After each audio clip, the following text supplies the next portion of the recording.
Hey everyone, Emily here. So today I want to show you how a typical fine art online lesson works for adults that I do. So normally they're in the evenings, they're 7:30. I show you the materials, we go step by step. It's really simple and it's really relaxing as well. So I want to show you roughly what we've done in the past. So you've got, this was based on Paul Cézanne. Such a simple picture, isn't it? But it was so lovely to do. Really peaceful. Most people bring a glass of wine to the lesson, or if you want to, you can just show up, and it's nice to have your video on, but you don't need to comment. You don't need to do anything, you just have to focus, maybe put some music on. It's a really nice time to sort of gift to yourself. This one was just quick up. That was done in water, I think it was oil pastel actually. Really liked that one.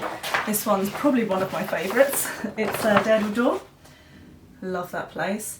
So it's quite, it was almost based on Monet, but it was quite a magical picture. So it almost looks surreal, doesn't it? It's really nice. So that was done in acrylic paint. And this one's just a fun one, just to give you an idea of what we do. But it was just 2 bees on a flower. So yeah, feel free to look through the gallery because that will show you more examples of what we do. So here's a video of a typical lesson. Hope you enjoy it. Feel free to contact me and I look forward to teaching you soon. Bye!